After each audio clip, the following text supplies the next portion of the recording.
Guest today has had us all disco dancing in our kitchens during COVID, and now her latest single will have you toe-tapping around the tree this Christmas. Please welcome Sophie Ellis-Bextor. Loving that jumper. Thank you so much. Yeah, I'm feeling festive. It looks great in here. You all look glorious. Yes, I know. We're getting in the Christmas spirit, as are you. You're encouraging lots of people to do the same. I am, and actually my kids did this at their school yesterday, but tomorrow is the official day for Save the Children's Christmas Jumper Day, which I think is an incentive probably a lot of us will be familiar with. The idea is you wear your Christmas jumper, you put whatever you can in the pot, and it all goes towards a brilliant charity that's supporting so many vulnerable children in this country and around the world. Oh, that's lovely. Very amazing. Yeah. I can imagine Christmas in your house being rather busy. Sophie.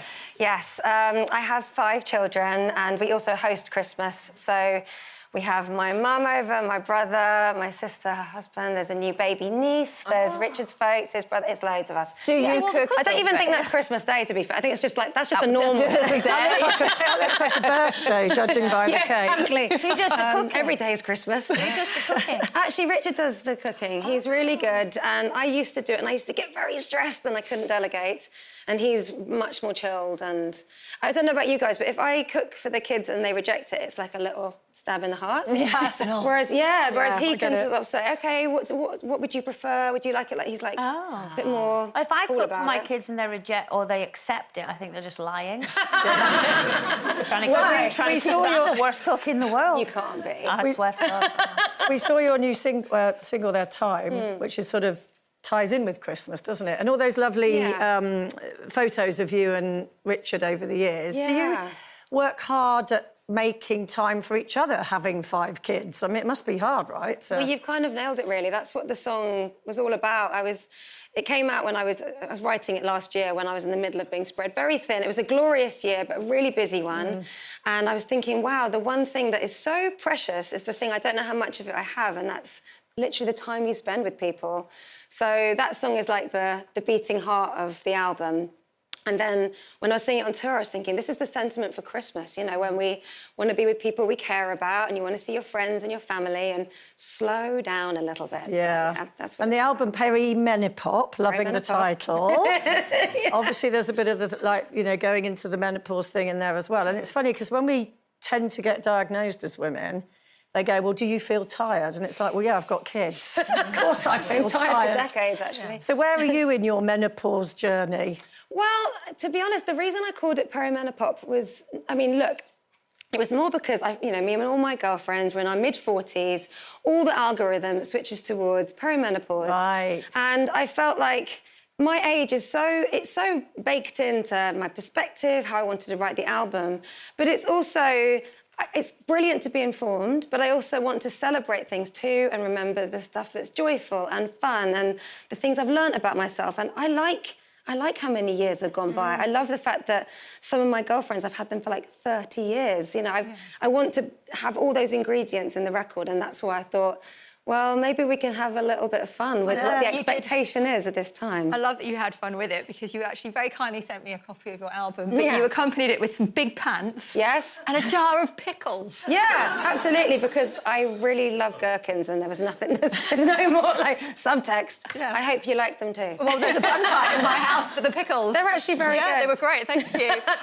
Something that not many people realise is that the time that you do get with your husband, Richard, is often up in the air. Yes, or on stage. He's in my band. Stage. But yes, he also...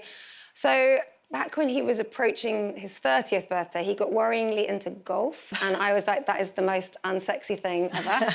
So for his 30th birthday, I bought him 5 flying lessons, and it really... I was going to say it really took off. Good one. I love a pun.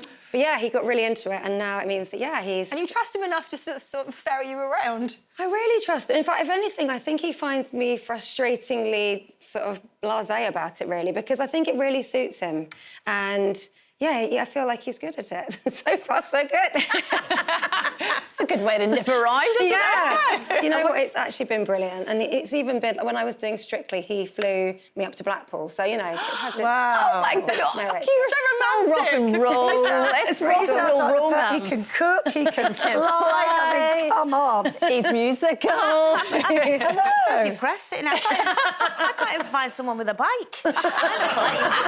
I wanted to ask you really quickly about Saltburn, because obviously the famous scene at the end, Barry Keoghan dancing around and he's all together with your record going on in the background, and it did bring it to, I mean, I can't believe I'm saying to a whole new generation, because it feels like it came out yesterday, that song, but that must have been amazing, particularly like with your kids as well. It's been a whirlwind. It's been so extraordinary, and I felt like I spent most of last year feeling a little bit tipsy because of the adrenaline of it all, and it was very exciting. But also, you know, the basic. I have a very good relationship with that song. I've sung it very happily since it came out.